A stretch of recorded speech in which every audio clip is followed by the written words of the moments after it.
Welcome, dear viewers. Today, we adjust our spectral goggles and dive into the ghostly universe of Ghostbusters.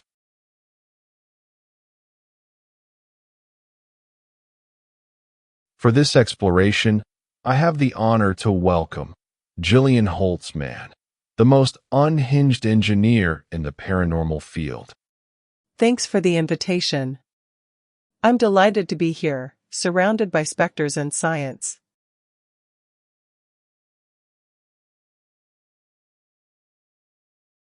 If you're watching this video, congratulations, you've just made contact with a visual entity. So feel free to like, subscribe, or leave me a comment, even if you're a ghost or a revenant. Every interaction counts.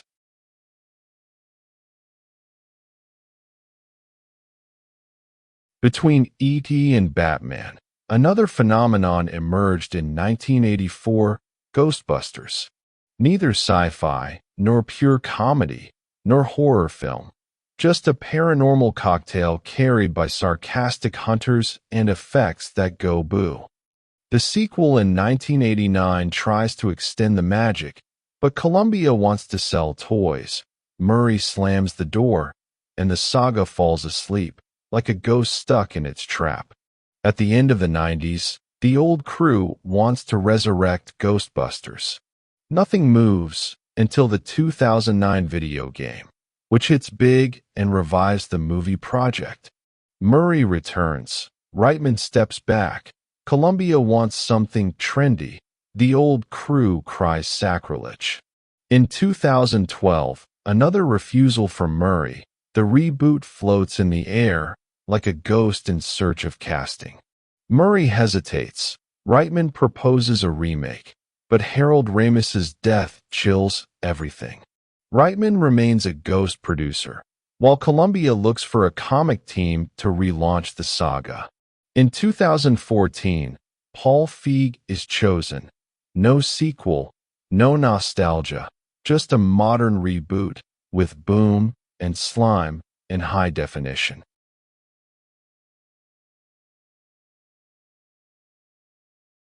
Columbia wants to reignite the flame.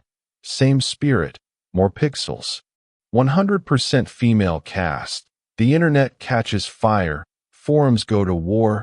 Aykroyd gasps. But Wig, McCarthy, McKinnon, and Jones deliver. Timing, energy, ghosts better watch out. With Hemsworth, Garcia, Dance, and the old crew in cameo, Ghostbusters returns as a Dolby blockbuster. $144 million budget, $230 million at the box office. Not enough for Columbia. Nominations at the Saturn Awards, but no sequel announced. Jason Reitman watches from the shadows. Ghosts simmer their comeback. Columbia brings out the heavy artillery. Comedy, special effects, XXL budget. Everything to seduce the fans. 410,000 tickets sold in France. Then home video. Reruns. The film settles in like a familiar ghost. No tidal wave, but a presence that persists, even in a brand new costume. Ghostbusters is more than a comedy. Ghost hunting, absurd gadgets, heroines in lab coats. Between possession, portals, and punchlines, the paranormal becomes a family show, funny, wild, a bit spooky, always fun. A movie to watch in a group, in pajamas, or in an anti-slime suit. Dear Jillian, you get along well with the two newcomers.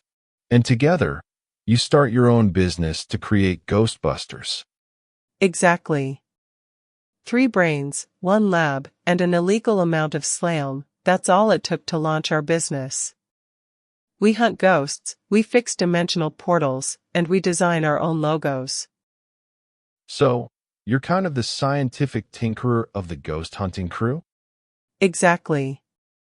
If it blinks, vibrates, or threatens to tear the fabric of reality, it's probably me. I lay down cables, and if it explodes, that means it's working too well.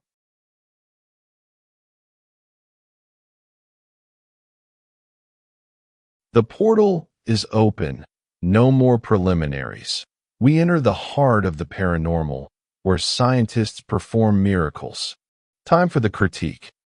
The Sony, Columbia, and Village Roadshow logos kick off the show in a mysterious atmosphere true to the series. The visuals are stunning, the humor emerges through science, and the characters gather around the first phenomenon. Science and the supernatural fuse into a comic manifestation, carried by interdimensional effects that tip the adventure over. The plot reassembles a team of hunters, reignites the apparitions, and sets up a vortex of parallel realities. The company launches, with difficulty, into the hunt for astral bodies to compose the spectrum of a broad and visual comedy.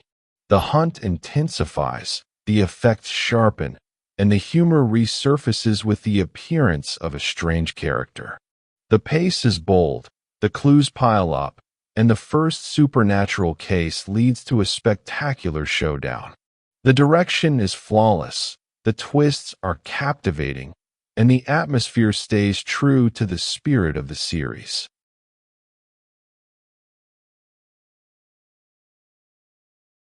The original mechanisms unfold, the paranormal phenomena spiral out of control, and the confrontation turns into a tornado. The team rushes into an occult maze, unleashes a Machiavellian plan, and triggers a dimensional cataclysm. The discovery is grim, the structure infernal, but the series style is renewed with flair. The supernatural effects explode in a frightening finale, yet always spectacular. The confrontation speeds up, dives into horror, and triggers a visual fireworks display. The final battle is long, intense, and turns the story into a grand fantastical entertainment. Humor and the paranormal balance out with an impressive rhythm, sumptuous effects, and characters that make the universe believable. And for my verdict, I give it a score of 16 out of 20, and it's a big favorite.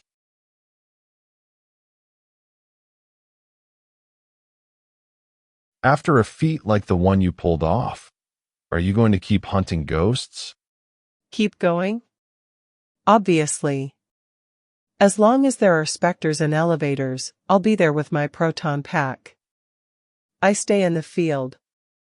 And if I ever take a break, it'll probably be inside an ectoplasm trap. That's it. The critique is over.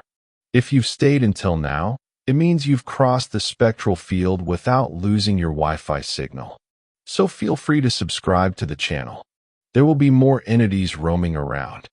Thank you, and see you very soon.